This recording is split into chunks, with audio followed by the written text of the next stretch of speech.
May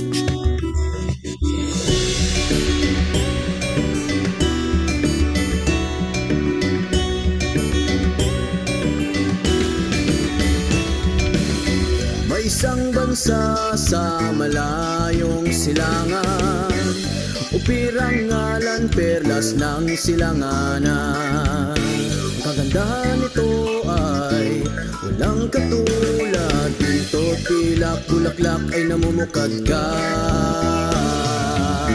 Bangon upir, bangon tayo ay aahon sa mga dayuhang umalipin noong unang panahon. Tumindig ka, gulat ang iyong mga mata, panahon na sabi ng Ama-Yahwa. Hello po sa ating lahat mga Kaupirians. Welcome pong muli sa ating talakayan ng Torah at Tipan. At sa lahat po ng ating mga tagapakinig, mapagpalang araw, hapon o gabi sa inyong lahat, saan man kayo naroroon. Samahan niyo kaming muli sa pagpapatuloy ng ating pagtalakay sa aklat ni Propeta Jeremiah. Kabanata 18. Ang mga Rechabite. Ito ang mensahe mula kay Yahwa na Alahayam na dumating sa akin, o Jeremiah, noong panahon ng paghahari ni Jehoiakim na anak ni Haring Josiah mula sa sambahayan ni David. Sinabi niya, pumunta ka sa angkan ng mga Rechabite. Anyayahan mo silang sumama sa isa sa mga silid sa gilid ng templo ni Yahwa. At bigyan mo sila ng alak upang inumin. Kaya kinuha ko si Jaazania na anak ni Jeremiah, na anak ni Habaziah at ang kanyang mga kapatid. Ang lahat ng kanyang anak, buong angkan ng mga Rechabite. Dinala ko sila sa templo ni Yahwa, sa silid ng mga anak ni Hanan, na anak ni Igdalia, lingkod ng Alahayam. Ang silid na iyon ay nasa tabi ng silid ng mga opisyal, na nasa itaas ng silid ni Maaseya, na anak ni Shalom, ang tagabantay ng pinto. Pagkatapos ay inilagay ko sa harapan ng mga Rechabite ang mga mangkok na may lamang alak, pati na rin ang mga tasa, at sinabi ko sa kanila, uminom kayo ng alak. Ngunit sumagot sila, hindi kami umiinom ng alak sapagkat inuutos ng aming ninuno na si Jehonadab na anak ni Rechab. Huwag kailanman uminom ng alak, ni kayo ni ang inyong mga anak. Huwag kayong magtayo ng mga bahay, maghasik ng binhi, ni magtanim ng ubasan. Huwag kayong magkaroon ng alinman sa mga ito. Sa halip, mamuhay kayo sa mga tolda upang kayo ay manatiling buhay ng matagal sa lupang inyong pinaggagalaan. Sinunod namin ang lahat ng iniutos sa amin ng aming ninuno na si Jehonadab na anak ni Rechab. Hindi kami, ni ang aming mga asawa, mga anak na lalaki at babae, kailanman uminom ng alak o nagtayo ng bahay, natirahan o nagmay-ari ng ubasan, bukirin o pananim. Sa halip, namuhay kami sa mga tolda at lubos naming sinunod ang lahat ng iniutos ng aming ninuno na si Jehonadab.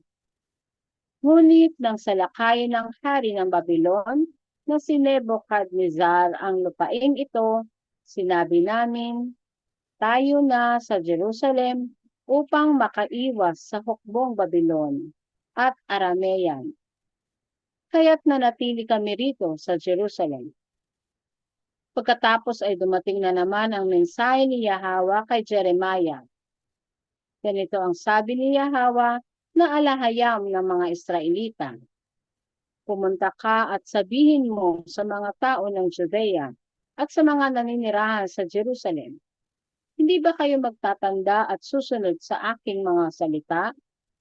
Si Jehonadab na anak ni Rekab ay nag-utos sa kanyang mga inapo na huwag uminom ng alak at sinunod nila ito hanggang sa araw na ito.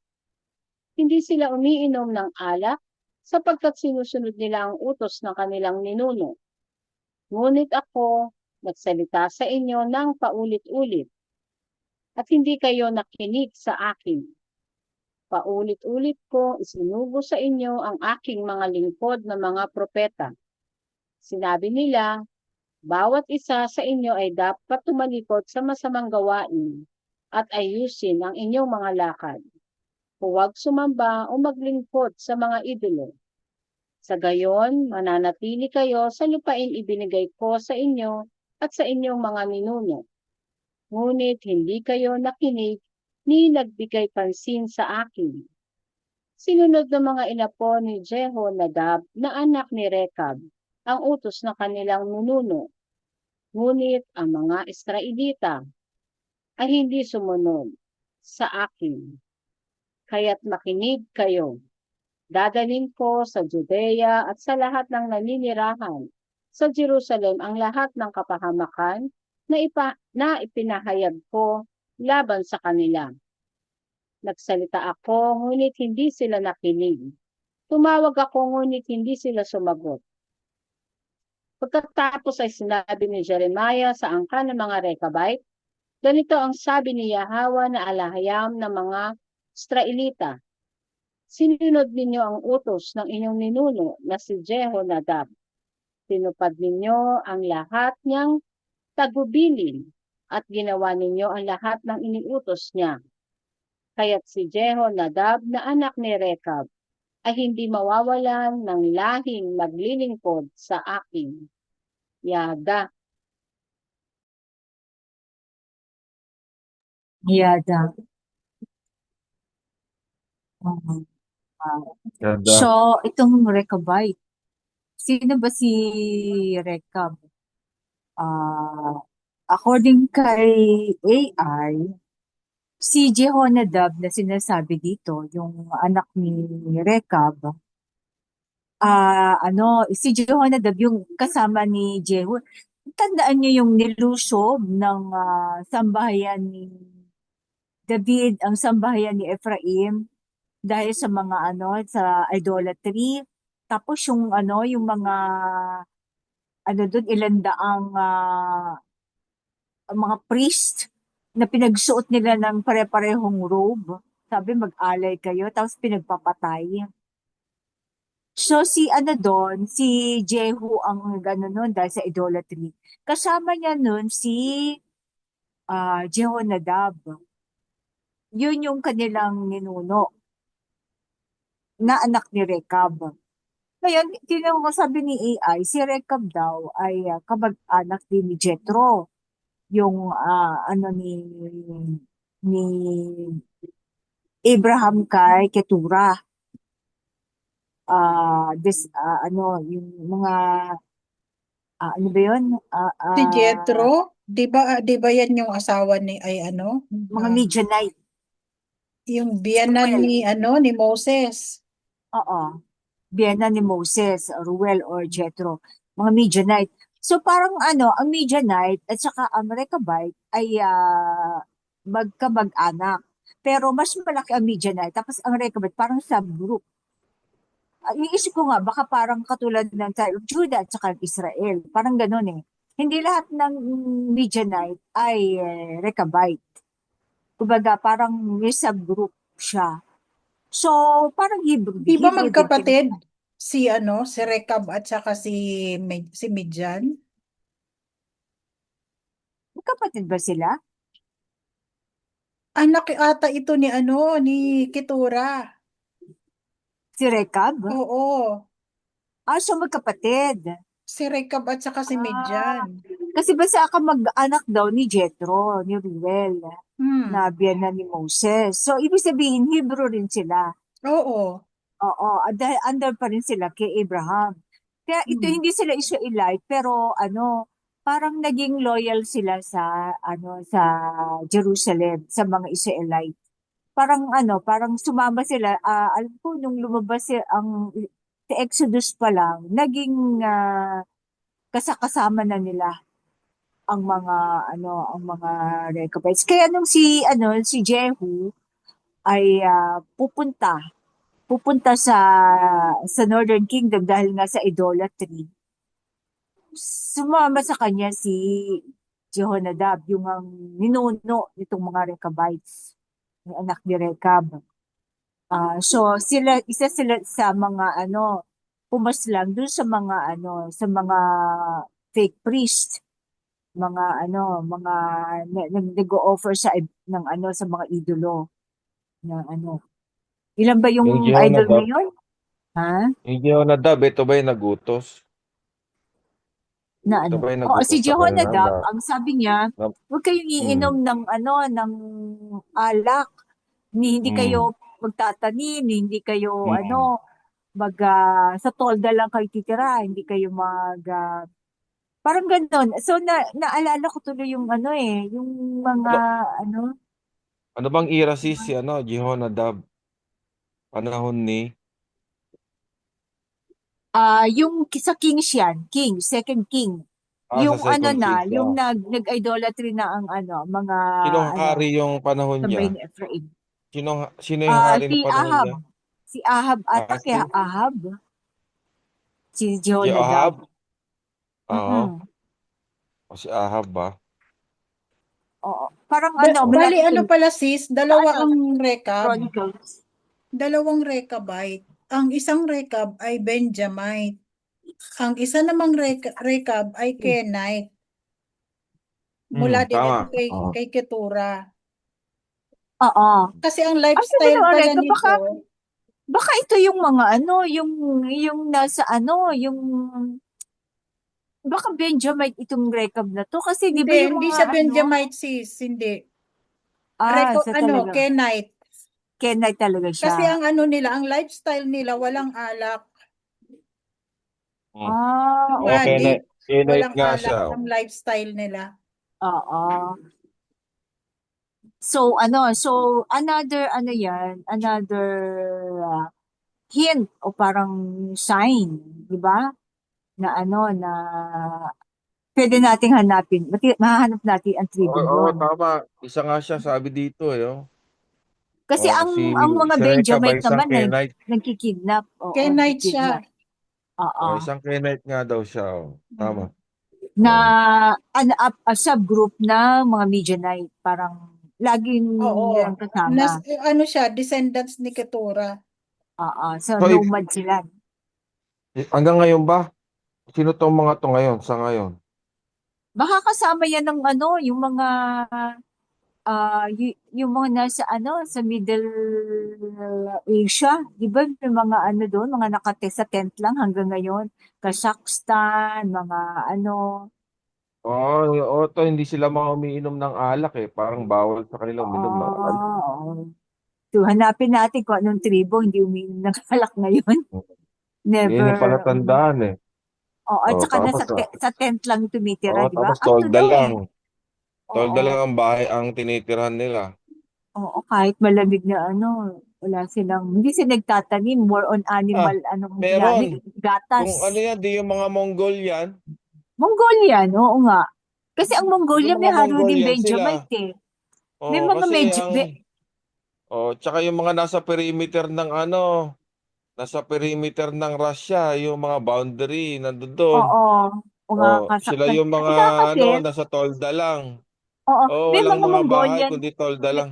may Mongolian mga nga. Mongolian may mga Mongolian na nagkikidnap din ng asawa. So, maaari naghalo Mm. ang Benjamite at saka Pero Kenite. ibig sabihin, kung kung ititrace natin sila, sa Mongolia tayo mag-uumpisa kasi Oo, mga tolda oo. lang talaga ang mga bahay nila tapos hindi sila umiinom ng alak Ang Gatas-gatas lang iniinom nila eh, gatas-gatas no? lang, yung Oo. fermented, yung fermented na mga ito na mga gatas ng O, ng ng kambing. ng baka o kambing, ganyan. Oo. Ito nga sila Tupa. ngayon. Kailan nga So, itong mga ito? may clue Masunurin talaga pala ang itong mga ito. religion. Oo. Masunurin.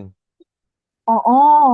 Tsaka yung tradisyon, maano din sila sa parents sila eh. Hindi pwedeng yung kanilang kultura, parang sa Hindi Hebrew pwedeng talaga. sila-sila lang. Oo. Magulang. O sa Ayun ang magulang pa rin, yung ang kanilang elder. oo, Hmm. tama, oo. Ito nga yun, So, ito yung sinasabi niya. Ito yun. Pero meron din oo. mga iba pa. Pero alam ko nalahian na nila yun eh. Kasi nga sabi niyo ay kinikidnap nga nila yung ano. Baka iniisip ko nga baka mix ang mga Hmm. Benjamite at saka kasi alalahanin Oo. mo, wala Oo. nang babae ang Benjamite, diba? Baka nagpipagano sila sa Kenite kasi lagi kasama ng mga Israelita yan. Hebrew din ang mga yan. Baka dyan Eh, kung kumuha ito, ang mga Benjamite ng babae, basta no? kung ang palatandaan, yun. Hindi, Ang tolda lang. hindi umiinom ng alak. Hmm. Oo. So, inutusan ng alahayam na sabihin ni Jeremiah na pumunta ka sa angkan ng mga Rechabite. Ayayahan mo silang sumama sa isa sa mga silid sa gilid ng templo ni Yahweh at bigyan mo sila ng alak upang inumin. Verse 3, kaya sinundo ko si Jaazaniah, hindi kinuha, sinundo,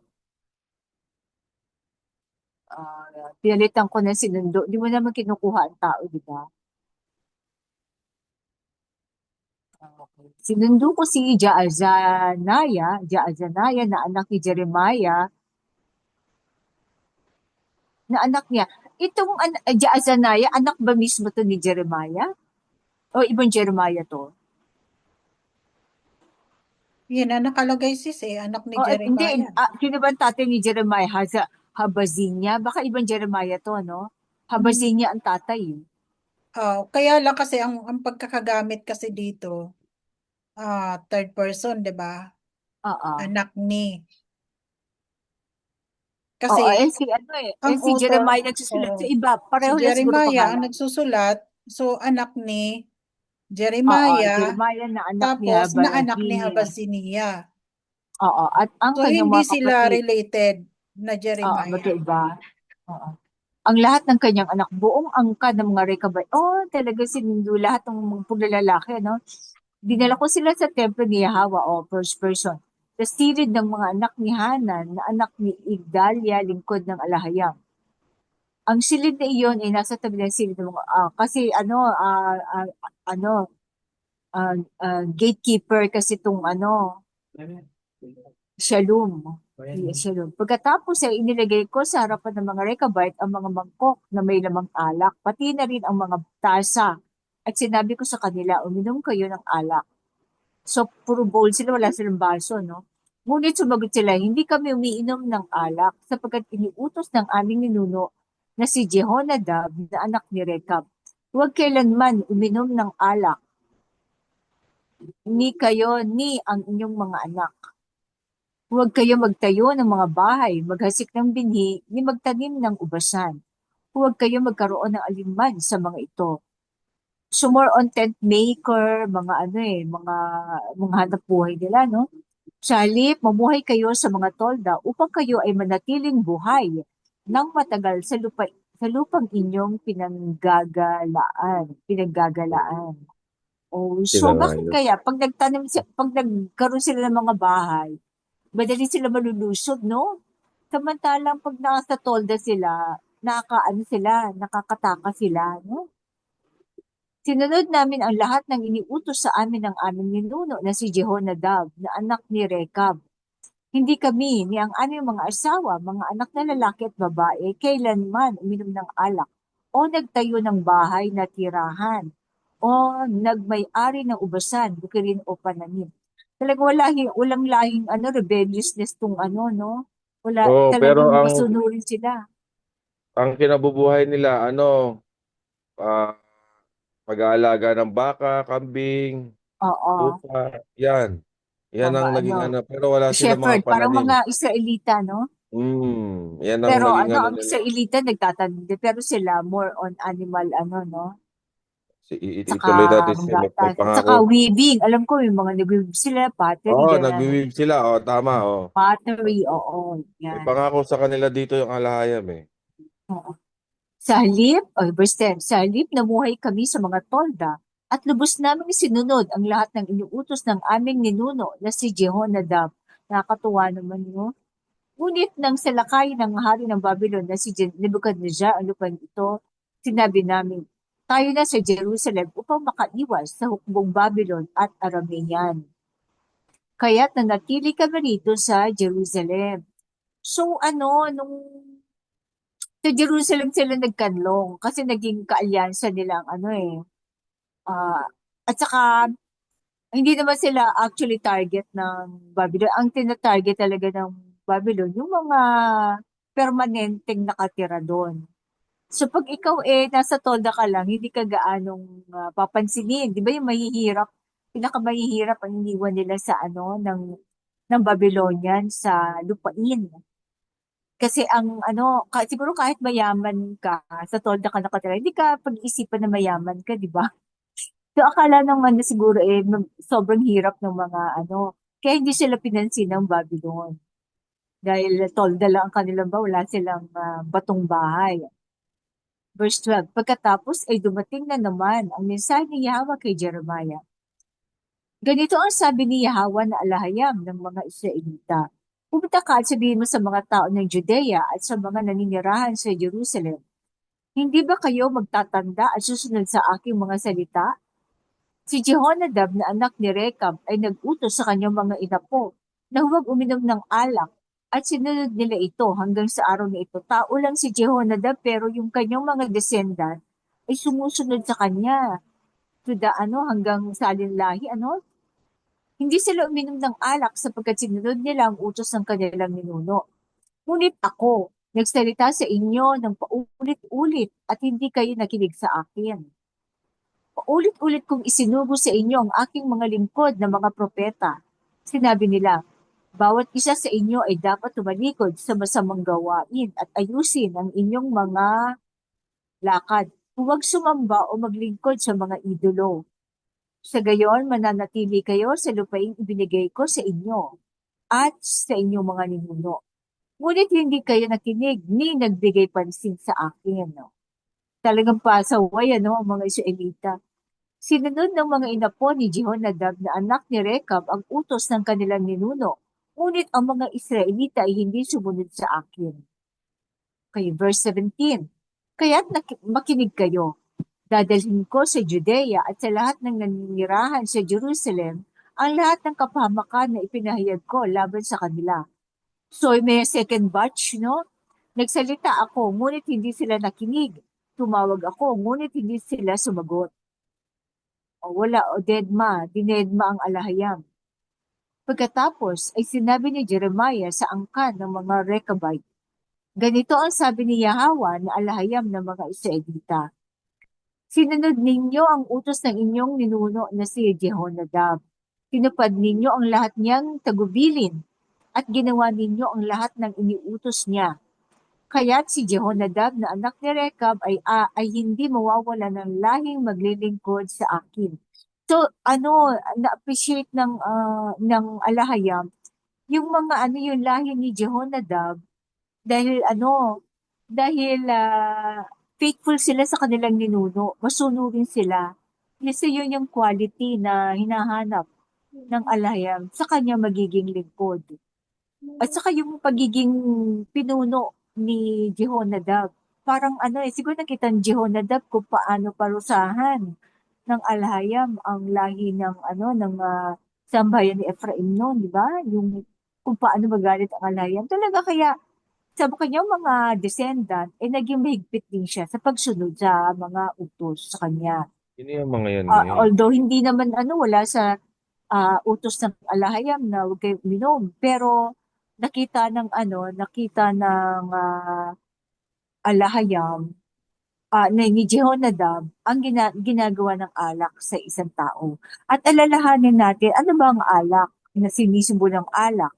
Ang sibilisasyon, ang kultura ng Western, yung pagiging liberal, yung pagiging ano, kaya ang mga Israelita umiinom ng alak, sumamba sa mga idolo, sa religion, naging gumaya sa mga liberated na pamumuhay ng mga kapit bansa nila. So, yun ang sinisimbolo ng alak, di ba? Sabi ng Mesero, yung kultura, religion, lifestyle, yung mga ano. So, kaya naging mahigpit ang ano ni Jehonadab sa inom ng alak. Kasi yun nai-impair ang ano, ang judgment ng isang tao, pagiging alerto at maingat sa pagsunod sa mga kautusan. May dadagdag ka, bro? So, ang Yun kinalugdan po dito lang. ng alayam, yung kanilang obedience at saka clean Oo. Loyal. lifestyle. Oo, loyalty sa kanilang ninuno. Sa pagsunod, Oo. no? Yung mga command. Tao lang yung ninuno nila, ha? Pero ang alaya, ilang propeta na pinadala. So, Tsaka, ano yan? tsaka pagka nalalasing, nag-hallucinate eh. Oo, Parang marami siya affected naririnig. talaga. Mm. Affected talaga Okay. ang utak. Doon ang pinapasukan. Pinapasukan ng ibang diwa, Pinapasukan. spiritual. Spiritual, Yung mga ng ibang masama. ano. Ng, ng masama. Lalo ka, kasi nag-uudyok din ng lakas ng loob yun eh. Oo. Nagiging Mag-i-increase ng masaya, lakas ng pero loob. pag nasobrahan na, ayan na. May na. Ang parang iniiwas dito, yung hindi mo makontrol yung sarili mo. Mm-mm. At So, yun saka, yung... double meaning yung alak dito, di ba? Alcohol. Double yung Pero, di ba lifestyle. sinabi naman, hindi naman siya masama, pero wag lang sosobra. Oo. Pwede, pero Ano, wag. Ano yung pwede? Iyon kasi yung tanong eh. Pwede, pero anong pwede? Pwede ba yung whiskey? Pwede ba yung gin? O yung alak lang na nanggagaling sa katas ng ubas? Hindi kasi na-define yun eh, ng ano. Di ba? basta Hindi may kasi na, alcohol content. No? oo. Basta lang, kung ano yan, basta, may May alcohol lang alcohol. yan, sige. Naka-general ba yan mga kapatid? O Oo, wine. naka-specify lang sa sa prutas o ano, 'di ba? Siguro Doon bro, lang ba yung 'yan? sa putas na lang kasi yun ang ano nung unang panahon. Ano ba yung mga chemical na yan na ano? Mga ano Hindi na kasi lang may nila para natural, 'di ba may natural natural. No? yeast? No, na nagkakaroon yung natural yeast, 'di ba? Dahil nga doon sa Oo. sugar content ng nagkakaroon Oo. ng fermentation. So Parang doon. yung sa Korea, yung mga Mm. ano. Ay, oh. O yung may rice wine, may ano. Pero yung alak, yung ubas kasi, 'di ba? May may natural yeast kasi yung mga prutas eh. Kaya nag-aasim. Parang yung katulad din ng ng sabaw ng buko, ng nyog. 'Di ba? Sa umpisa, okay, manamis-namis. Pero Oo. pagkatagalan na, naging Basta suka. yun may alcohol, nagkaka-alcohol na siya. Alin ba? Yung ba yun o yung mga yung ginagawa talaga nilalagyan ng yeast. Oh. Pero kasi yung naman, yung kanin, luluto, lalagyan ng yeast. Oh, tapos yung patatagalin yon, magkakaroon ng fermentation, di ipalalabasin yung na ferment na juice nung kanin na hinaluan ng yeast. Basta Alin ba doon? mag-wine tasting tayo. Saan? Hindi, ibig sabihin, Nakakalasang. hindi kasi sinabi kung pero sabi naman ng mensahero, di ba? Basta wag susobra. Oo. Oh, Hindi basta naman wag tayo susobra. pariseyo na kung sumunod Oh, hindi naman yun, at saka hindi yan inutos sa Israelita na wag mm, iinom. Diba? Hindi naman, nasa kasi talaga disiplina. sa disiplina. Kasi kailangan mo rin minsan ng alcohol, patay din ng ano eh, sa Oo. internal sa mga kinakain. Oo, mga ano yan, pampatay, tutulog ang pampatay ng ng mga bulate. Totoo ba yun? Kaya daw walang bulate ang manginginom. Totoo. Okay po. Yun. Sige. Okay, may kadagdagan pa kayo mga kapatid? Back to you, Sis Maria. Bye-bye. Kabanata 11. 70 taon ng pagkabihag. Ang mensaheng ito ay dumating kay Jeremiah para sa lahat ng taga-Judea sa ika-4 na taon ni Haring Jehoiakim, na anak ni Josiah, mula sa sambahayan ni David. Ito rin ang unang taon ni Haring Nebuchadnezzar ng Babylon. Kaya sinabi ni Propeta Jeremiah sa lahat ng taga-Judea at naninirahan sa Jerusalem, sa loob ng 23 taong mula sa ika-13 taon ni Josiah hanggang sa araw na ito, patuloy na dumadating sa akin ang salita ni Yahweh, at walang sawang ipinahayag ko ito sa inyo, ngunit hindi ninyo pinansin. Paulit-ulit din niyang isinugo ang kanyang mga lingkod na mga propeta, ngunit hindi kayo nagbigay pansin. Sabi niya, tumigil na kayo sa inyong masasamang gawain at mga kasalanan, at manirahan kayo sa lupaing ibinigay ko sa inyo at sa inyong mga ninuno magpakailanman.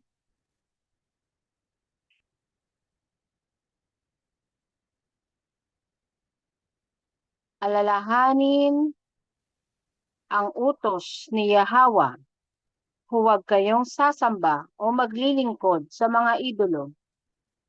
Ngunit hindi kayo nakinig. Pinagalit ninyo ako sa pamamagitan ng mga gawa ng inyong kamay at winasak ninyo ang inyong sarili. Kaya't dahil sa inyong pagsuway, ipapatawag ko ang mga bansa mula sa hilaga at si Haring Nebuchadnezzar ng Babylon upang dalhin sila laban sa lupang ito at sa mga naninirahan dito. Gagawin ko itong isang guho, kakilakilabot sa mga makakakita. Hindi na maririnig ang tinig ng kagalakan o kasayahan, ang tinig ng nobyo at nobya, ang tunog ng gilingan, o ang liwanag ng ilawan. Ang buong lupain ay magiging disyerto, at ang bayan ay maglilingkod sa hari ng Babylon sa loob ng 70 taon. Pagkatapos ng 70 taon, parurusahan ko ang Babylon at ang mga kasangga nitong bansa dahil sa kanilang kasamaan. Lahat ng sinabi ko na laban sa kanila na nakasulat sa aklat na ito at ipinahayag ni Jeremiah ay tutuparin ko. Sila mismo ay magiging alipin ng ibang mga bansa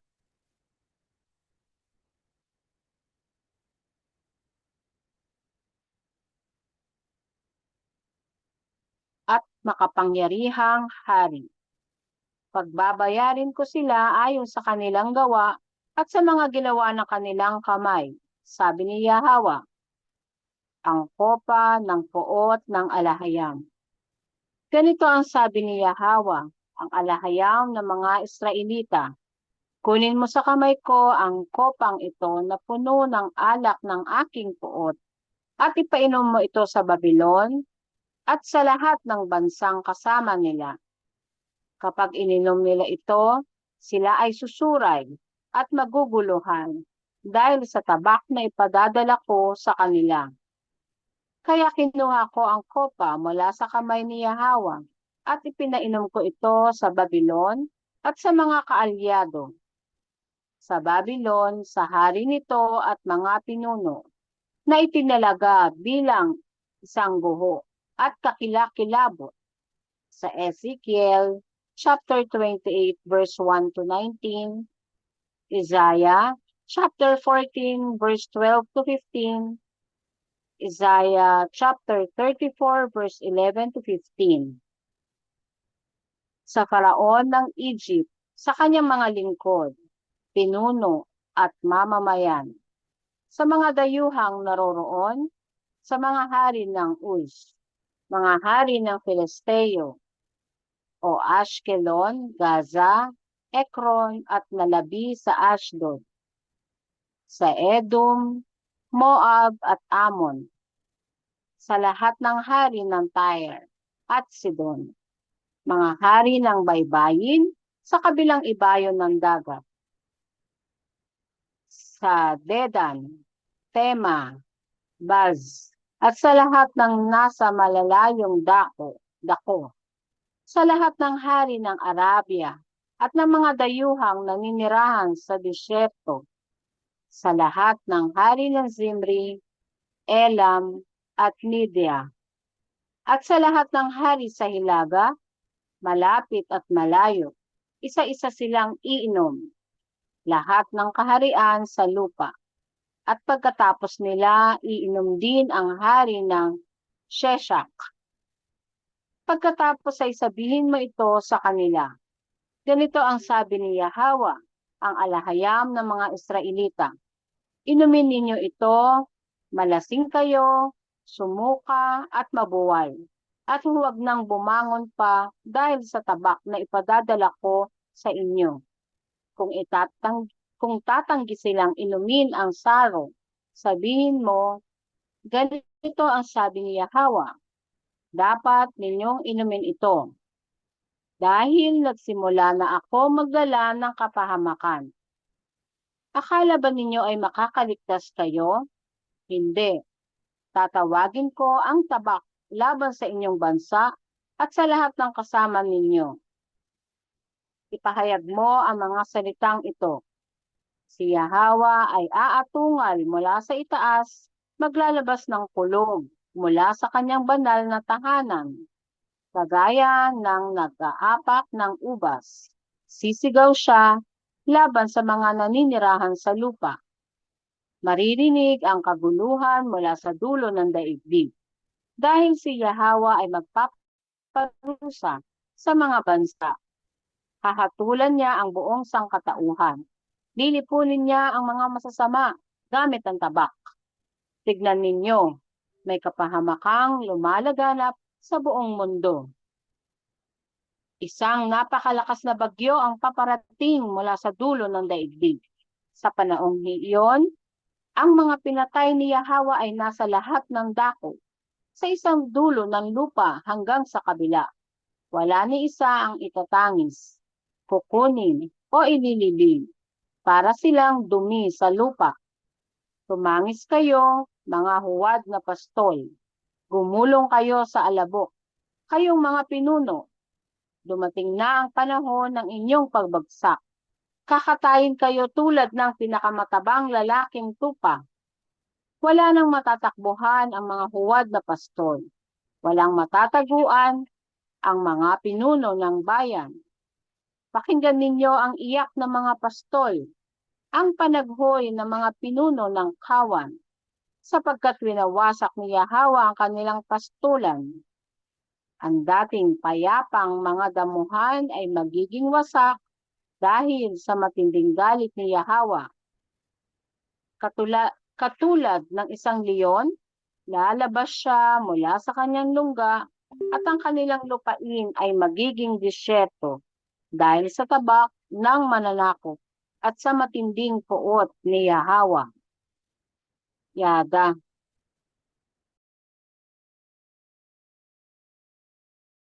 Yada.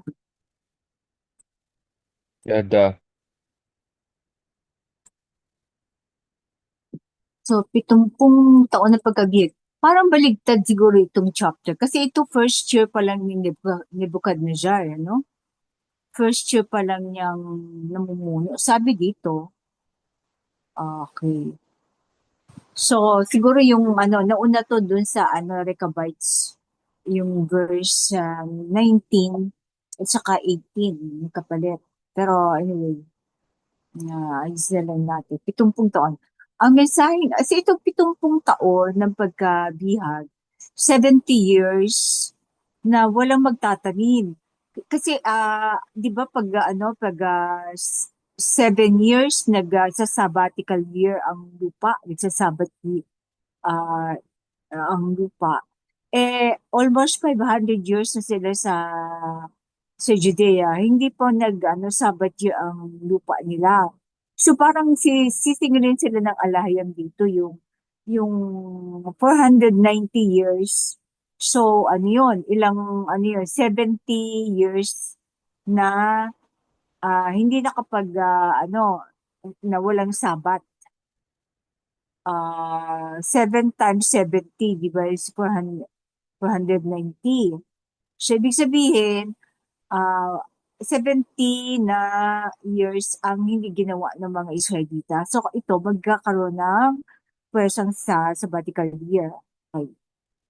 Verse 1, ang mensaheng ito ay dumating kay Jeremiah para sa lahat ng taga-Judea sa ika-4 na taon ni Haring Jehoiakim na anak ni Josiah mula sa sambahayan ni David.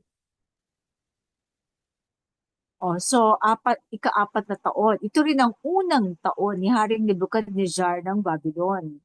So, ibig sabihin, nauna ito dun sa previous chapter natin. Dahil pagpapalitin ko na lang. Kasi di ba ang mga Rechabite ay inaano na siya, kaya sila pumunta ng Jerusalem. Kasi nga dahil dahil sa paglusob ni Nebuchadnezzar. Otherwise, first year pa lang lumusob na si Nebuchadnezzar. Maaring ganun din, di ba? Pero so pagpalitin na natin. Verse 2, kaya sinabi ni Propeta Jeremiah sa lahat ng taga-Judea at naninirahan sa Jerusalem, sa loob ng 23 taon mula sa ika-13 taon ni Josiah hanggang sa araw na ito, 23 taon, sa loob ng 23 taon mula sa ika-13 taon ni Josiah, okay. Hanggang sa araw na ito, patuloy na dumadating sa akin ang salita ni Yahweh at walang sawang ipinahayag ko ito sa inyo, ngunit hindi ninyo pinansin. Ito siguro pinagbasehan ko, 23 taon mula sa ika-13 taon. Kaya siguro ito ang hindi ko. Paulit-ulit din ninyo ang isinugo ang kanyang mga lingkod na mga propeta. Ngunit hindi kayo nagbigay pansin. Sabi niya, tumigil na kayo sa inyong masasamang gawain at mga kasalanan at maninirahan kayo sa lupaing ibinigay ko sa inyo at sa inyong mga ninuno magpakailanman. Alalahanin ang utos ni Yahweh. Huwag kayong sasamba o maglilingkod sa mga idolo. So, kaya ako pala inuna itong si Jeremiah kay Ezekiel. Kasi kay Josiah pa rin, Haring Josiah pa lang, nag-aano na siya, nagpa-prophesy na siya. Okay. Then, verse 7, ngunit hindi kayo nakinig, pinaggalit ninyo ako sa pamamagitan ng mga gawa ng inyong kamay, at winasak ninyo ang inyong sarili. Kaya't dahil sa inyong pagsuway, ipapatawag ko ang mga bansa mula sa Hilaga at si Haring Nebuchadnezzar ng Babylon upang dalhin sila laban sa lupang ito at sa mga naninirahan dito. Okay, so ang alahayam talaga nagpatawag sa mga bansa. Gagawin ko itong isang buho, kakilakilabot sa mga makakakita. Hindi na maririnig ang tinig ng kagalakan o kasayahan, ang tinig ng nobyo at nobya, ang tunog ng gilingan o ang liwanag ng ilawan. So talaga magiging desolate. Walang economy, walang walang marriage, walang ilaw, power. Ang buong lupain ay magiging disyerto at ang bayan ay magiging disyerto ba o magiging abandonado? Abandonado, hindi disyerto, abandonado to.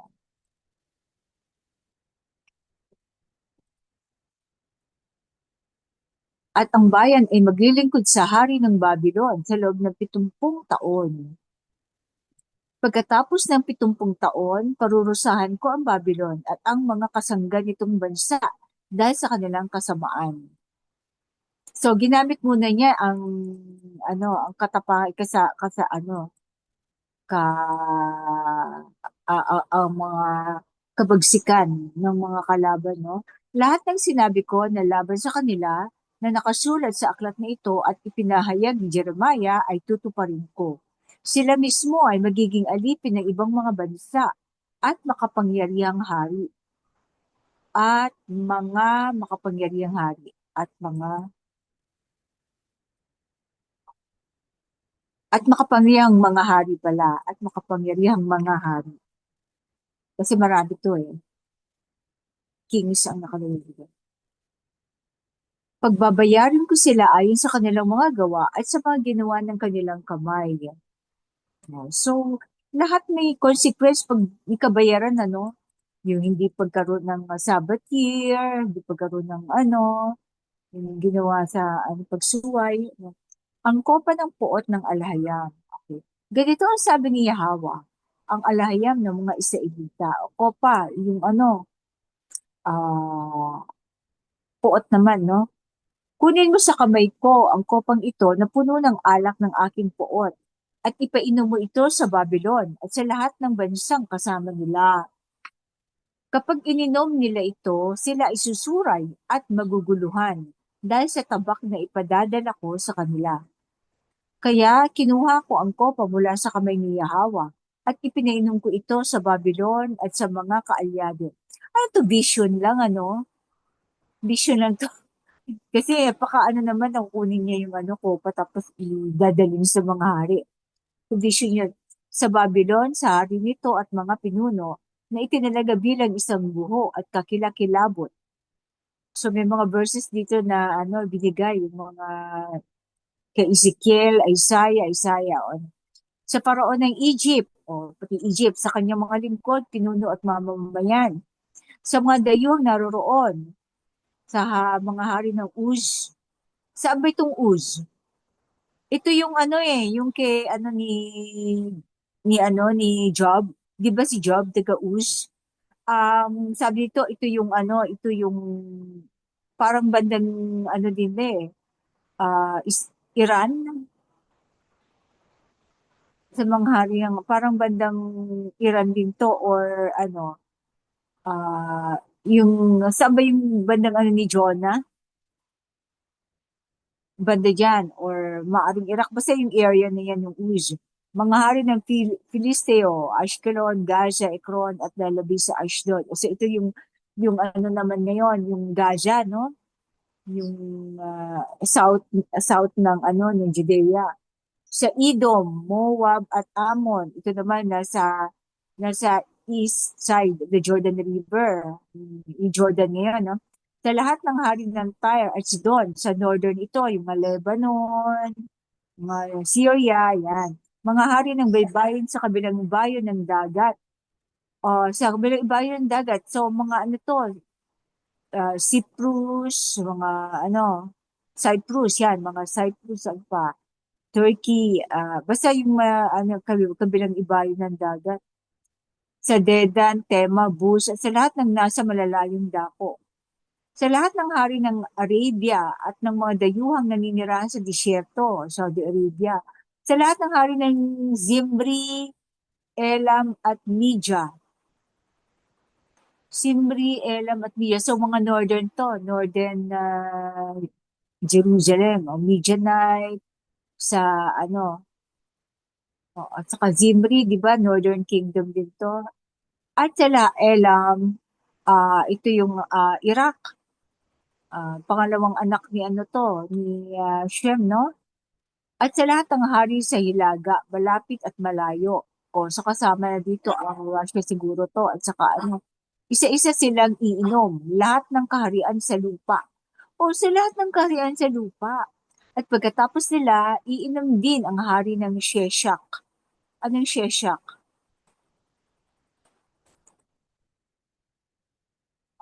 Para malinaw, Sheshak. Saan ka, Sheshak? Ano sabi ng AI? Kasi parang baka mauulit sa atin sa kailangan alam natin Sheshak. Babylon. Symbolic name ng Babylon.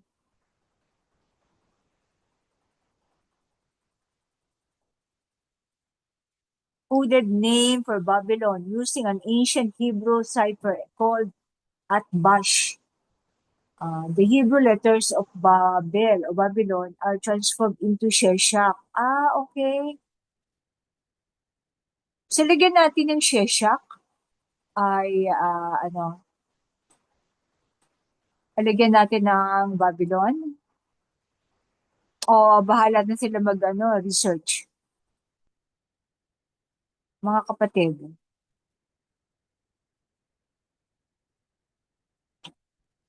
Code for Babylon.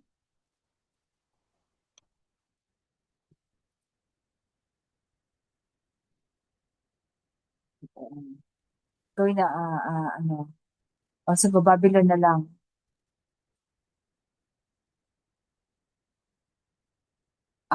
Lagay ko lang Para spoon feeding na tayo Spoon feeding na tayo sa ating mga kapatid para naman maintindihan nila Baka sabihin ko ano na sinasabi nakasulat sa sa Torah.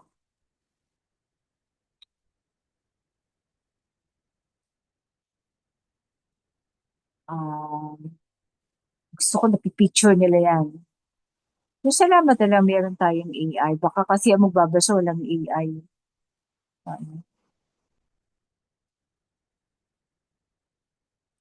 Okay. Verse 27. Pagkatapos, ay sabihin mo ito sa kanila.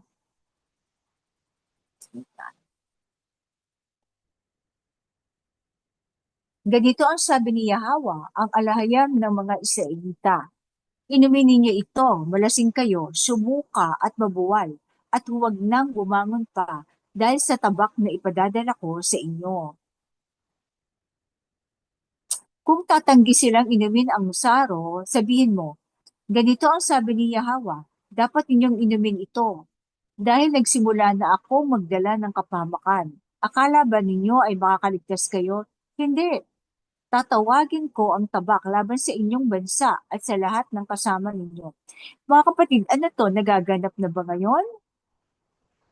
Lahat ng mga lahat ng mga sinabing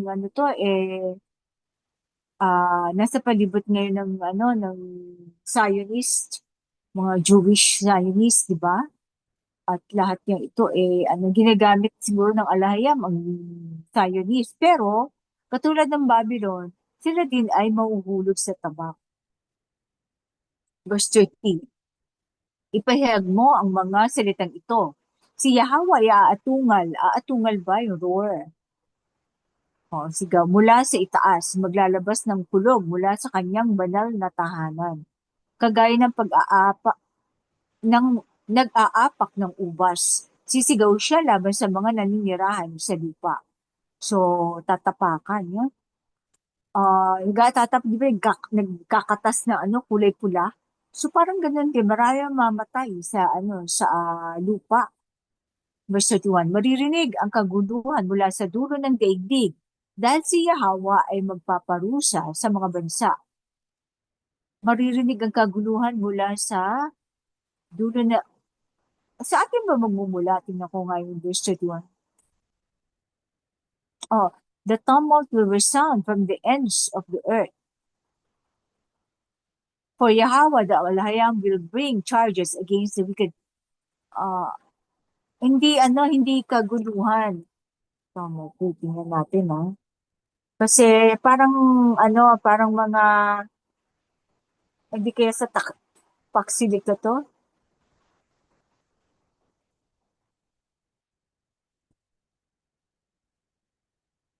Confusion, noise, disorder, kaguluhan. Oo, maririnig ang kaguluhan mula sa dulo ng daigdig. Ano ba yung dulo? Di ba tayo? Dahil si Yahweh ay magpaparusa sa mga bansa. Okay. Hahatulan niya ang buong sangkatauhan. Nilipulin niya ang masasama gamit ang tabak. Tingnan ninyo, may kapahamakang lumalaganap sa buong mundo. Isang napakalakas na bagyo ang paparating mula sa dulo ng daigdig. Talagang dulo ng daigdig From the ends of the earth, a storm is rising and will strike from the ends of the earth. Magmumula dito. Mula sa dulo ng daigdig. Di ba lagi, Bakit inaano ng mensahero, kanyang ina-italicize mula sa dulo ng daigdig? Ngayon naisip ko kasi, bakit ang mga Pilipino pag may sumikat internationally, umpisa kay Lea Salonga, talagang tuwan-tuwa tayo pag may naibalitaan tayo na ngayon naman si ba yung tennis star natin, 'di ba? Tuwan-tuwa tayo. Pag nakabalita tayo, nabanggit whether mabuti o masama, nababanggit ang Philippines. Parang, uy, napansin tayo, ganun. Parang hindi tayo, very insignificant tayo sa mundo. Parang hindi tayo pinapansin. Pero tingin ko that is parang sinasadya na i-ano tayo sa media. Parang,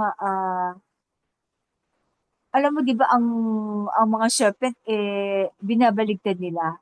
So parang pinapakita nila na inconsistent tayo, na hindi tayo mahalaga, napakaliit na bansa natin. Kaya pag napansin tayo, makita lang natin international na banggit ang Philippines, tuwan-tuwa na tayo. Whether good or ano, sikat na tayo, ganun. Parang KSP, ang mga Ophirian. Kasi talagang dinidedma o talaga sinasadya na kahit pag nagme-mention sila ng mga bansa, never nila mini-mention ang Mag-mention pa rin ang Thailand, Malaysia, yan, India. But ang Philippines, minsan ino-omit talaga ang Philippines. Manila, ang sinasabi nila, Manila, ganyan, minsan hindi nila sinasabi ang bansa. So, ayun pala, gusto nilang, pinaprogram tayo na tayo isang maliit, insignificant na bansa sa world geopolitics. Pero ang nasusulat dito mula sa dulo ng daigdig, magmumula sa atin. Ano kaya ito, no? Batid? Or ano kaya ito, ang kaguluhan na ito, hindi kaya dahil sa Torah? Maririnig ang kaguluhan mula sa dulo ng daigdig. O, kasi wala naman tayong militarily, di ba? O, yeah, hindi kaya yung Pax na yan, ang peace accord. Di ba, sabi nga, pag nag-uusap ng tungkol sa peace, doon nag-uumpisa ang kaguluhan. Pag may kausapan ng peace. O, ano ba ang Pax? Di ba, fission? So, ano natin yan? Mga katanungan na mapapaisip tayo, no? Okay, verse 33. Sa panahong iyon, ang mga pinatay ni Yahawa ay nasa lahat ng dako, sa isang dulo ng lupa hanggang sa kabila. Ano kaya itong pinatay ni Yahawa? Physically ba or ano na? Mga wala ng wala ng diwa? Parang transhumanism na lang, transhumanist. 'Di ba di ba kahit yung mga yung mga naglalaro mga NPC, tawag sa mga non-player character. Yung buhay sila is 3D pero wala na silang diwa ng alahayam. Parang lang sila. Kumbaga sa game wala silang player. Parang extra lang sila. Yun ang tawag doon ng NPC. Pag sinabing NPC ka ba o ganyan, parang wala lang. Walang gumagalaw lang, Existing. nagtatrabaho, Sila ay naghahanap buhay, existing ganun, but ganun. not Pero living. malayo sa diwa ng alahayam. Yun ang mga NPC. Parang kayod, kung ano lang yung uso, ganun lang. Kung ano lang yung ordinaryong tao. Pero hanggang dun lang, hanggang 3 dimension lang sila. Hanggang yun ang NPC or non-player character. So, yung isip ko, hindi kaya isa din yun sa pinatay ni Yahawa ang kanilang diwa o what?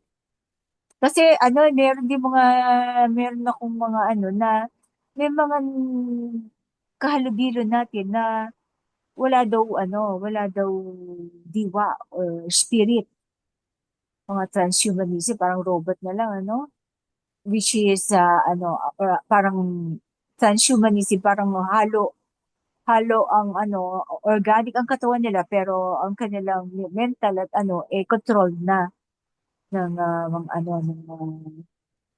mga powers that be o AI. Okay.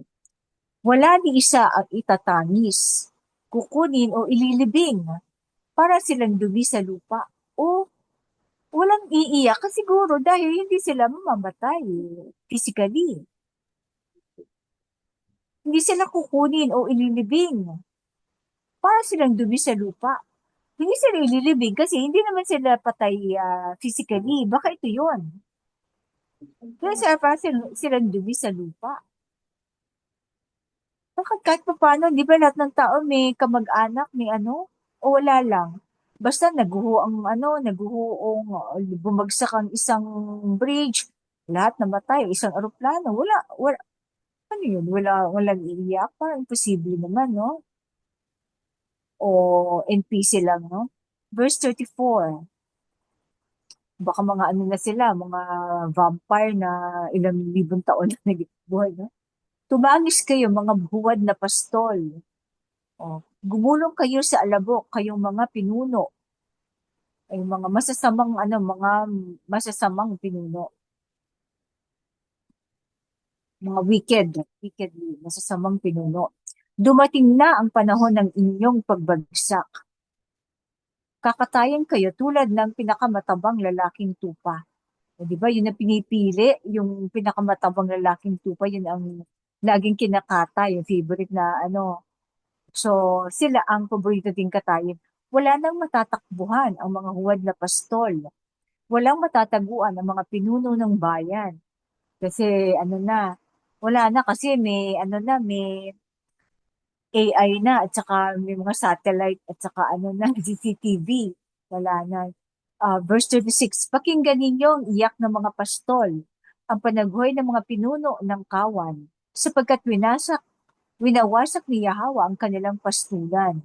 So yung mga simbahan, no? Yung lalo na yung mga lalaking sindikato na simbahan. Ang dating payapang mga damuhan ay magiging wasak dahil sa matinding galit ni Yahawa. O di ba yung mga damuhan, di ba yun yung tumubo kasabay ng trigo? So yung mga payapang damuhan, yung puro damo lang, ay magiging wasak kasi talagang wawasakin ng ni Yahawa yung mga damo na hindi na although magkakasama na sila, siguro yung trigo ay wala na doon, bakit damuhan na lang, nawala na yung trigo, no?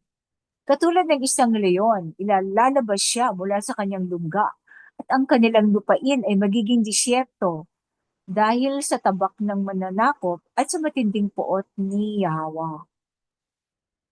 So, meron kayong karagdagan mga kapatid? Reaction, question?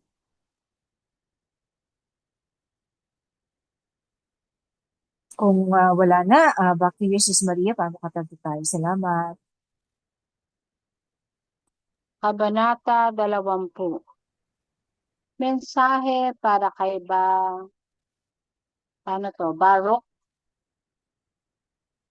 Noong isinusulat ni Baruch na anak ni Neria sa isang balunbon ang mga salita ni Jeremiah na kanyang idinikta sa ika-4 na taon ng paghahari ni Jehoiakim na anak ni Josiah mula sa sambahayan ni David. Sinabi ni Jeremiah kay Baruch, ito ang mensahe ni Yahawa, ang alahayam ng Israel para sa iyo, Baruch. Dahil sinabi mo, kawawa ako. Dinagdagan pa ni Yahawa, ng dalamhati ang aking sakit. Ako ay pagod na sa pag-ungol, at hindi ako makakatagpo ng kapahingahan. Ngunit sinabi ni Yahawa sa akin na sabihin ko ito sa iyo.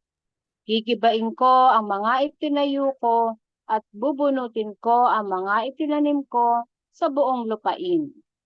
Dapat bang ikaw ay maghangad? Dapat bang ikaw ay maghangad pa ng malalaking bagay para sa iyong sarili? Huwag mong hangarin. sapagkat magdadala ako ng kapahamakan sa lahat ng tao. Ngunit saan ka man mapunta, ililigtas ko ang iyong buhay. Yada. Yada. Parang ano sa atin to kay Barok, ano? So si Barok Diba? ang parang ano, scribe, taga-sulat o parang sekretary ni Jeremiah. Tapos sabi niya, ano, ito ano sa niya, sabi niya, ano bang, ano, para sa Ibarok. Dahil sinabi mo, kawawa ako, dinagdagan pa ni Yahweh ng dalamhati ang aking sakit. Ako ay pagod na sa pag-ungol at hindi ako makakatagpo ng kapahingahan. Hindi natin alam kung anong meron kay Barok. Bakit nga ba? May sakit ba siya o what? Pero ano, pero anong kasalanan ni Barok? Self-pity. Parang naka-self-centered siya. Sarili yung nakita niya. At saka yung self-pity, that is, ano din yan eh. Kasi pag nag-self-pity ka, ano pinakikita mo? Nagsisinungaling ang alahayam na hindi kita na alam. Ibig sinungaling siya sa mga pangako niya sa atin. At saka ano, ang self-pity kasi is self-centeredness. Kasi pag sarili mo lang nakita mo, hindi mo nakita ang paghihirap ng kapwa. Doon, yun ang prone ka sa self-pity. Dapat ang ano, di ba, hindi ka lang dapat nabubuhay para sa sarili natin. Tingnan mo yung para sa iba. At saka kung ano ang ibinigay na mandato sa iyo ng alahayam. Di ba?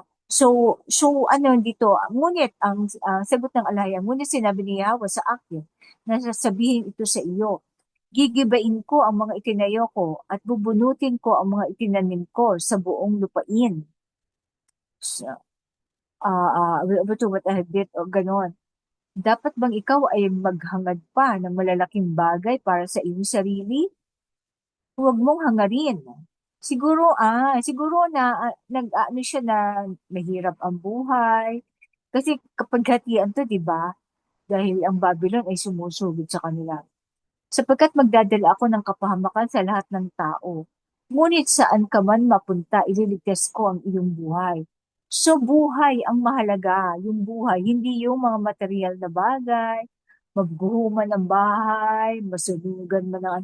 Actually, minsan yung isip ko, hindi ko ma-imagine yung mga nasusunugan, di ba? Minsan, daan-daang pamilya na walang natira sa kanilang kabuhayan, gano'n. Ano kayang nararamdaman ng mga yun? Pero, isipin mo, bumabangon sila at lumalakas ang ano, ang kanilang ano, parang kung iisipin mo yung tolda ni ano, na sa tolda lang tumitira pero nabubuhay sila.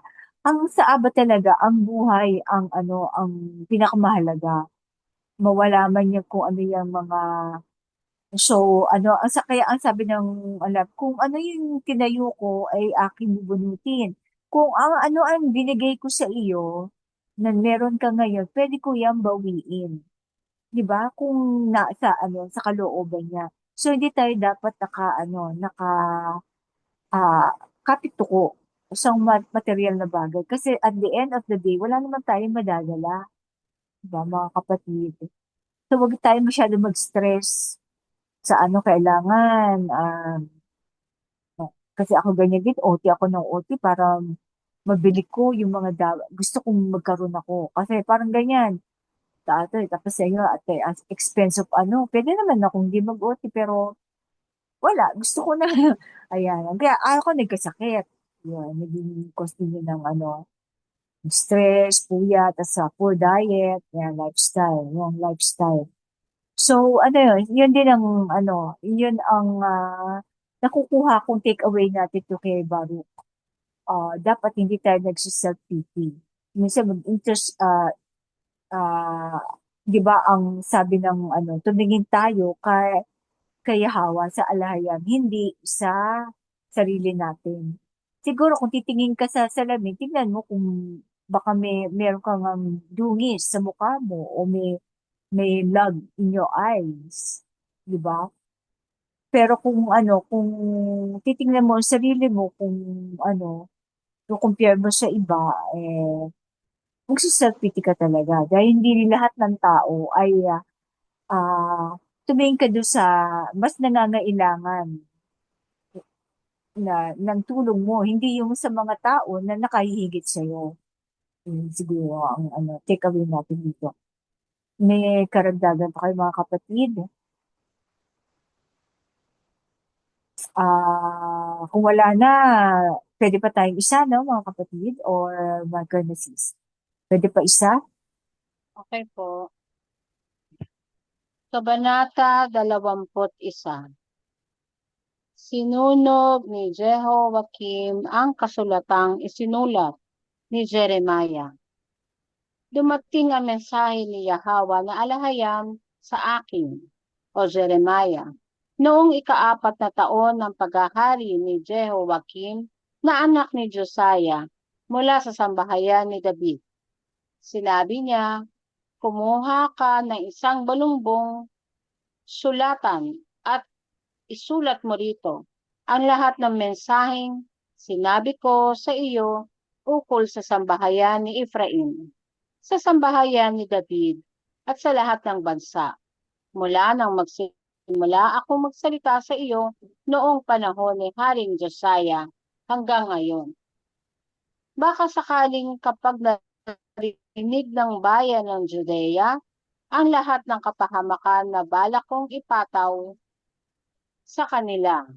Bawat isa ay tumalikod sa kanilang kasamaan at aking patatawarin ang kanilang kasamaan at kasalanan. Kaya tinawag ko si Baruch na anak ni Neria at habang dinidikta ko ang lahat ng mensaheng sinabi ni Yahweh, isinulat niya ito sa isang balumbong sulatan. Sinabi ko sa kanya, ako ay pinagbawalang pumunta sa templo ni Yahweh. Kaya ikaw ang pupunta sa templo sa araw ng pag-aayuno at babasahin mo sa mga tao ang mga nakasulat sa balumbong kasulatan. Ang mga mensaheng mula kay Yahweh na idinekta ko sa iyo. Basahin mo ito sa mga Israelitang taga-Judea na dumating mula sa kanilang mga bayan. Baka sakaling lumapit sila kay Yahweh na may pagsisisi at tumalikod sa kanilang masasamang gawain, sapagkat napakalaki ng galit ni Yahweh laban sa kanila. Ginawa ni Baruch na anak ni Neria ang lahat ng iniutos sa kanya ni Propeta Jeremiah. Binasa niya ang mga mensahe ng alahayam sa templo ni Yahweh. Noong ika-9 na buwan ng ika-5 taon ni Jehoiakim na anak ni Josiah mula sa sambahayan ni David, idineklara ang araw ng pag-aayuno para sa lahat ng tao sa Jerusalem at sa mga mula sa Judea. Mula sa silid ni Gemariah na anak ni Shaphan na kalihim na nasa itaas na patio sa pasukan ng templo ni Yahweh. Binasa ni Baruch sa lahat ng tao ang mga mensahe ni Jeremiah mula sa kasulatan. Nang marinig ni Mikaya na anak ni Gemariah na anak ni Shaphan ang lahat ng mensahe ni Yahweh mula sa kasulatan, agad siyang bumaba sa silid ng mga kalihim sa palasyo, kung saan naroon ang lahat ng opisyal. Si Elishama na kalihim, si Delaya na anak ni Shemaya, si Elnathan na anak ni Akbor, si Gemariah na anak ni Shaphan, si Sedekiah na anak ni Hananiah, at ang iba pang mga opisyal. Isinalaysay ni Mikaya ang lahat ng narinig niyang binasa ni Baruch sa mga tao mula sa kasulatan. Kaya't isinugo nila si Jehudi na anak ni Nethaniah, anak ni Shelemiah, anak ni Cushi, upang sabihin kay Baruch, dalhin mo rito ang kasulatang binasa mo sa mga tao at sumama ka. Kaya't sumama si Baruch na anak ni Neria, dala ang kasulatan. Sinabi nila, maupo ka at basahin mo ito sa amin. Kaya't binasa ni Baruch sa kanila. Nang marinig nila ang lahat ng mensahe, nagkatitigan sila na may takot at sinabi, kailangang iulat natin ito sa hari. Tinanong nila si Baruch, paano mo naisulat ang lahat ng ito? Si Jeremiah ba ang nagdikta? Sumagot si Baruch, oo, idinikta niya ang lahat ng salitang ito sa akin at isinulat ko sa kasulatan. Sinabi ng mga opisyal kay Baruch, tumakas kayo ni Jeremiah at magtago. Huwag ninyong ipaalam kahit kanino kung nasaan kayo. Pagkatapos, inilagay ang kasulatan sa silid ni Elishama na kalihim. Pumunta sila sa hari sa looban ng palasyo at inulat ang lahat ng narinig nila. Ipinakuha ng hari ang kasulatan kay Jehudi.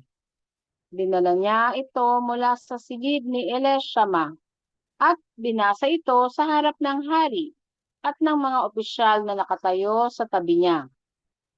Panahon iyon ng 9 na buwan at ang hari ay nakaupo sa kanyang taglamigang silid habang may palayok ng apoy sa kanyang harapan. Sa tuwing nakakabasa si Jehudi,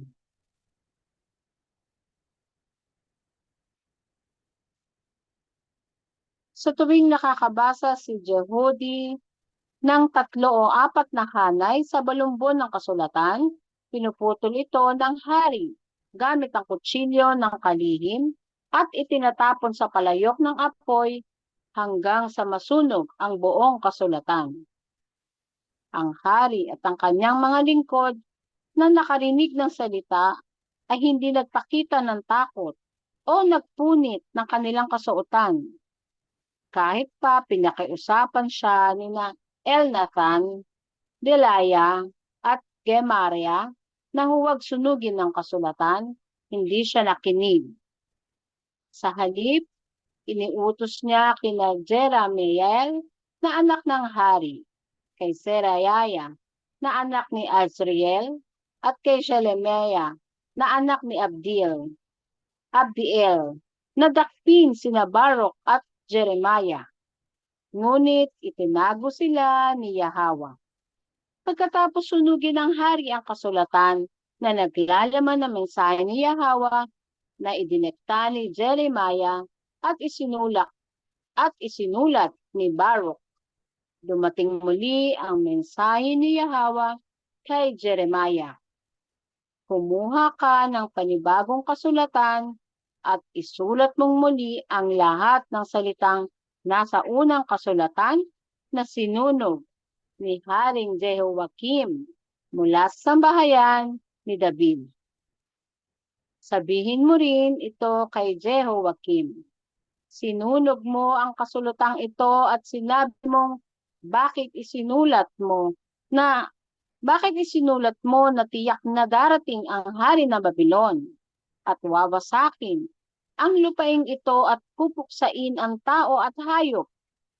Kaya't ito ang sabi ni Yahweh, walang anak ni Jehoiakim ang mauupo sa trono ni David, at ang kanyang bangkay ay itatapon sa init sa araw at sa lamig sa gabi.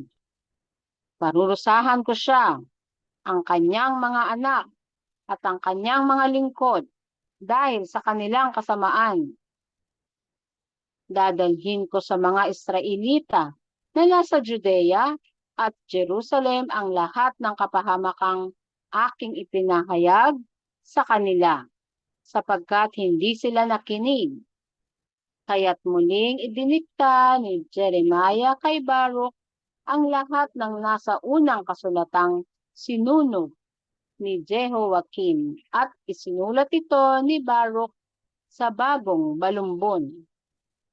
Yada. Yada.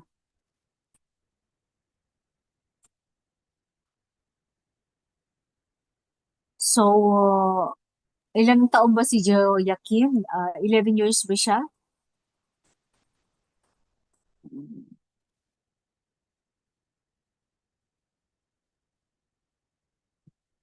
So, ika-4 na taon ng paghahari ni Jehoiakim, anak ni Josiah, no? Mula sa bayan David. Kumuha ka ng isang balumbong sulatan. Isulat mo rito ang lahat ng mensaheng sinabi ko sa iyo ukol sa sambayan ni Ephraim, sa sambayan ni David, at sa lahat ng bansa. Mula nang magsimula akong magsalita sa iyo noong panahon ni Haring Josiah hanggang ngayon. So itong binabasa natin, siguro ito yun, no?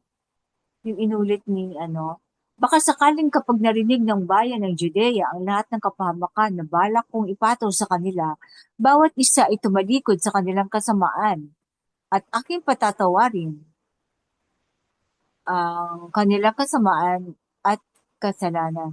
At bawat isa ay tumalikod tapos ay aking patatawarin. Ay aking patatawarin. At bawat isa ay tumalikod sa kanilang kasamaan, ay aking patatawarin ang kanilang kasamaan at kasalanan. Okay. So verse 4. So tinawag ni Jeremiah si Baruch. Tapos nag-dictate uli siya ng mga sinabi ng Alahayam. Ngayon, sinabi niya, ako ay pinagbawalang pumunta sa templo ni Yahweh. Kasi matagal na nagpo-prophesy si Jeremiah, 'di ba? Ang tingin nga sa akin, baliw siya. Ilang taon na siya nagpo-prophesy, parang kay Moses noon. Ay, kay Noah, 'di ba? Ang dami niya sinasabi. Kaya pinagbawalan na siya na pumunta sa templo ni Yahweh. Dahil kumbaga, ang tawag doon, Wisans si Jeremiah. So kaya, inutusan niya si Baruch, nabasahin mo yan sa nagtataka lang ako dito, bakit ika-siyam na buwan? Araw ng pag-aayuno. Kaya ikaw ang pupunta sa templo sa araw ng pag-aayuno at babasahin mo sa mga tao ang mga nakasulat sa balumbong. Ang mga mensaheng mula kay Yahweh na idinikta ko sa iyo. Basahin mo ito sa mga Israelitang taga-Judea na dumating mula sa kanilang mga bayan. So kung Day of Atonement to, ika-7 buwan, no? Baka sakaling lumapit sila kay Yahweh na may pagsisisi at tumalikod sa kanilang masasamang gawain. Pagkat napakalaki ng galit ni Yahweh laban sa kanila. O yung ama daw.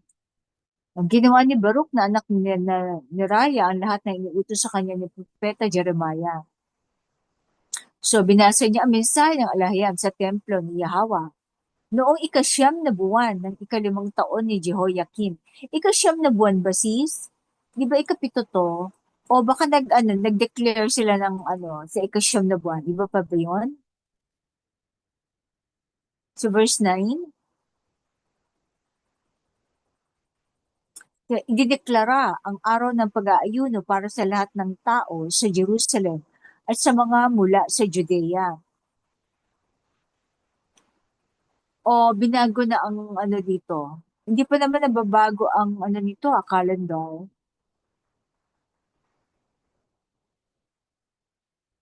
Ano to sis? Babaguhin ba natin o as is? Ika-siyam na buwan, hindi ba dapat ito ika-7 buwan kasi Yun na nga eh. panahon ng ng Day of Atonement. Babaguhin ba natin? Kasi 9th Ano month nakalagay dito sa English eh. English? Ika-siyam din. Ika-siyam Nayay ko din? din.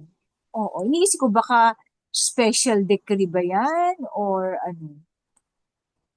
Tingnan na lang natin kung mayroong special Ay, decree na yan. ganito. Ika-siyam nga kasi winter na yan eh. Ang 7th month, hindi pa yung winter. Tama, ika-siyam nga. Okay, sige. Di ba? Ano yan? Mga November, December. O winter nga. Kasi kaya nga 'di ba may nagliliyab na apoy sa harapan ng hari. Baka nga special decree. Alam mo naman binabago ni ng mga pasaway na hari ang di ba? Idineklara kasi, hindi ito ang Oo, dineklara, oo. Bakit idineklara kaya ang araw ng pag-aayuno para sa lahat ng tao sa Jerusalem at sa mga mula Bakit sa kaya? Judea. So, ibig sabihin, nakinig sila sa mga babala ni Jeremiah. Kaya sila ay Hindi, nagdeklara hindi ng, pa sis. Hindi pa nga alam ng hari yung babala eh. di ba sinabi na kapag narinig ng nila na binabasa ni Baruch, pinupunit nila at sinusunog? Oo. Oh, so ang hari ang nagsusunog. Hindi pa. Ano pa lang, nasa umpisa pa lang tayo. Wala, hindi pa nababasa sa hari. Siguro ibang yung kaganapan na kailangan nilang no? Okay, verse 10. Mula sa silid ni Gemaraya na anak ni Shaphan, nakalihim na nasa itaas na patio sa pasukan ng templo ni Yahweh. Kasi di ba yung kanilang mga bakod ay may lakaran doon na makakapal na pader eh, kaya may lakaran, no? Di ba Mula sa Si Shapan nito ay anak ay secretary ni King Oo. David. Si Gamaraya, yung may silid siya doon sa Hmm. ano, Official siya eh. Kumbaga oo. cabinet member ni King David. Binasa ni Baruch sa lahat ng tao ang mga mensahe ni Jeremiah mula sa kasulatan. Nang marinig ni Micaiah na anak ni Gemaraya na anak ni Shaphan, ang lahat ng mensahe ni Yahweh mula sa kasulatan. So si Micaiah, yung apo ni Shaphan, agad siyang bumaba sa silid ng mga kalihim sa palasyo kung saan naroon ang lahat ng opisyal. Kasi ang mga tao nasa labas ng templo. So itong si Micaiah, nandun ang silid niya sa bandang taas ng pader. So naririnig niya yung sinasabi ni Baruch sa mga tao. Ang mga opisyal nasa loob ng templo. Ang mga tao nasa labas lang.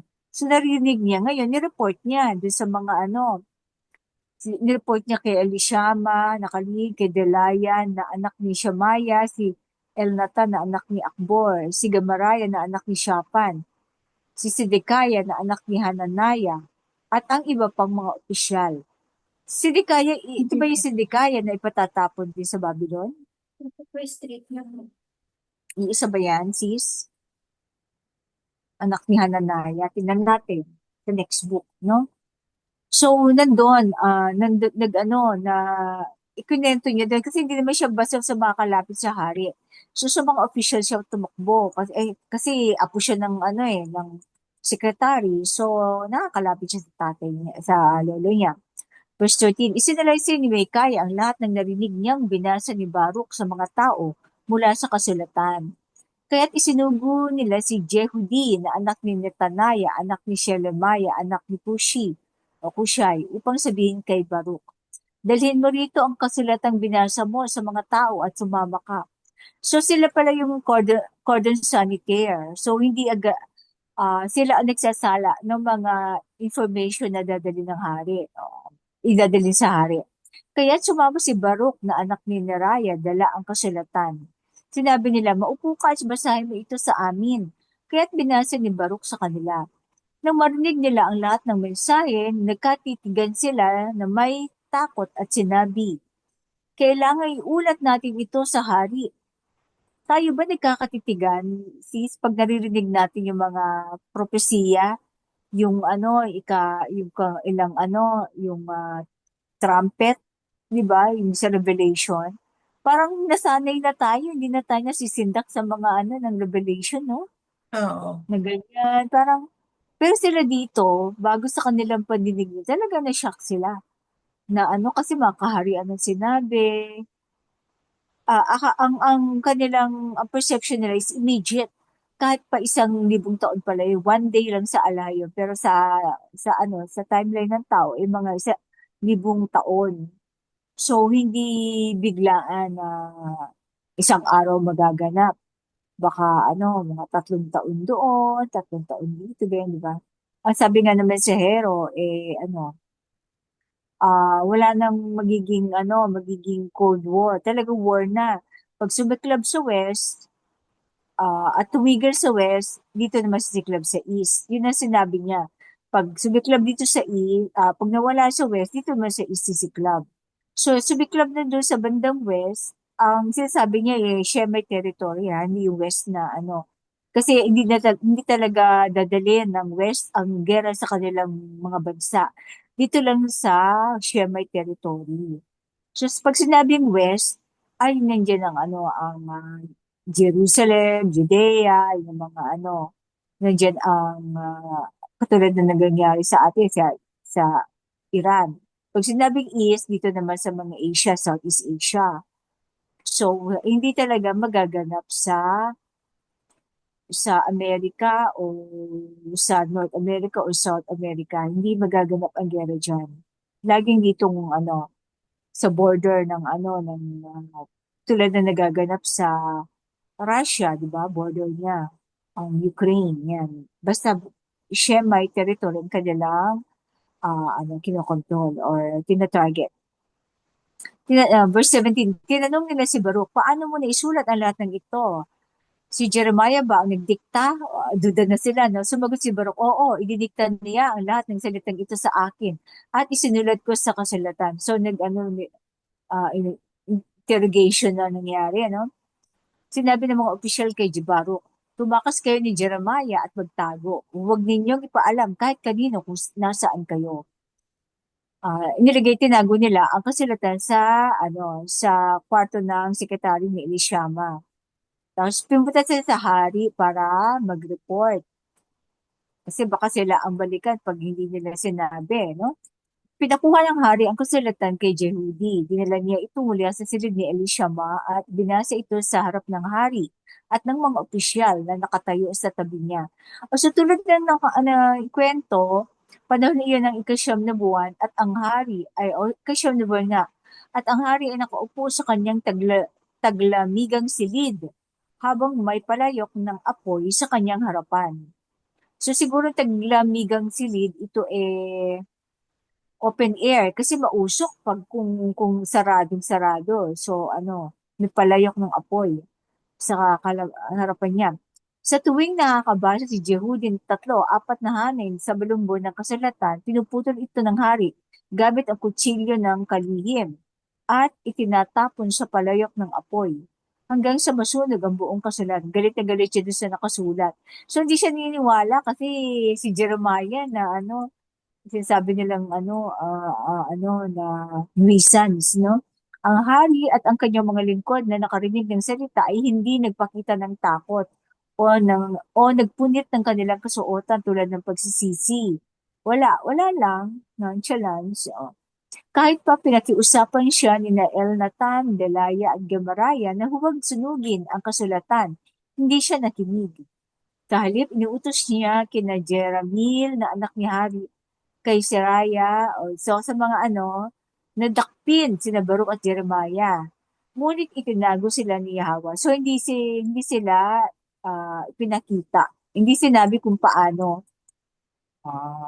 Tulad ng pagtago kay Bato. Kay Bato. Ewan ko talaga hindi nila makita o nagbubulag-bulagan yung mga pulis. Hindi natin alam. Basta nakatago siya. Verse 27, pagkatapos sunugin ng hari ang kasulatan na naglalaman ng mensahe ni Yahweh, inutusan ulit ni Yahweh si Jeremiah, kumuha ka ng panibagong kasulatan, isulat mo muli ang lahat ng salitang nasa unang kasulatan na sinunog ni Haring Jehoiakim mula sa sambayan ni David. Then, sabihin mo rin ito kay Jehoiakim. Hindi kay Jehoiakim. Sabihin mo rin ito kay Jehoiakim, tama. Sinunog mo ang kasulatang ito at sinabi mo, bakit isinulat mo na tiyak na darating ang hari ng Babylon at wawasakin ang lupain ito at pupuksain ang tao at hayop. Bakit hindi pa siya makapaniwala? Naganap na nga, di ba, nung ano?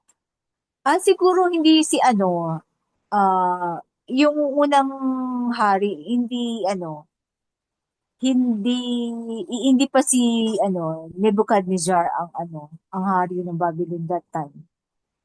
Kay Jehoiakim lang naghari si Nebuchadnezzar. Balikan natin yung story ng sis, no?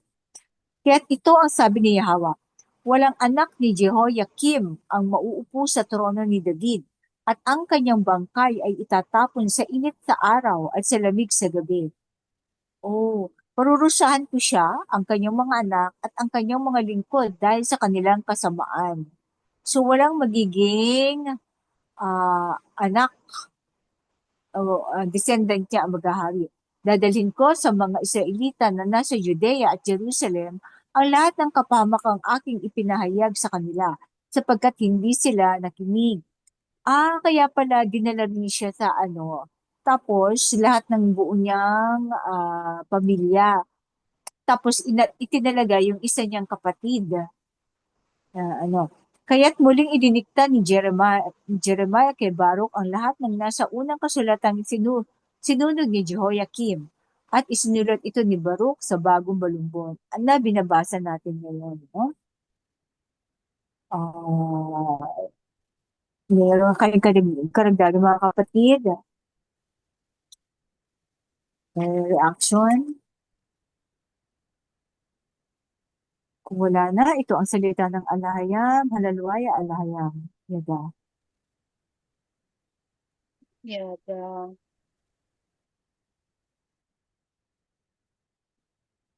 May musika ka, sis. Paano na lang natin? Trial lang muna kasi for ano pa to. Sige, sige. Hindi ko muna siya ipapublish. Pero maririnig naman. Parinig lang. Okay, parinig Oo. lang.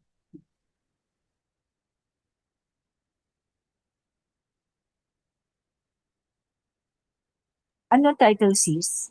The Warriors of Alaham. Wow, The Warrior.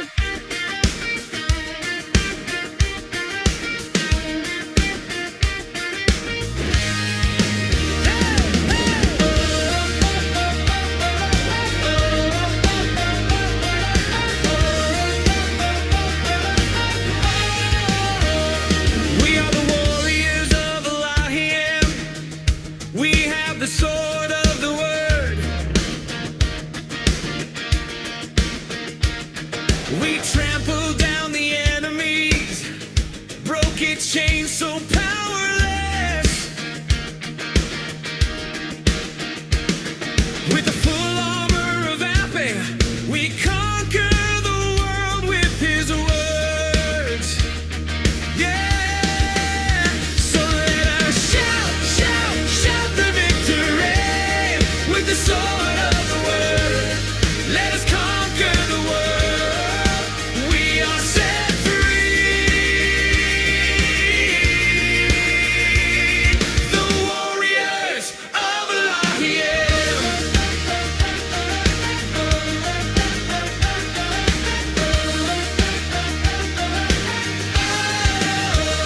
Standing in shoes of readiness, wearing the plate of righteousness. We tied up the belt of truth, holding the shield of our faith. With the helmet of salvation, we conquer the world with his word. So let us shout, shout, shout the victory with the sword of the word. Let us conquer the world. We are set free.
Hanggang sa muli. Maraming salamat. Be blessed. Yada. Yada.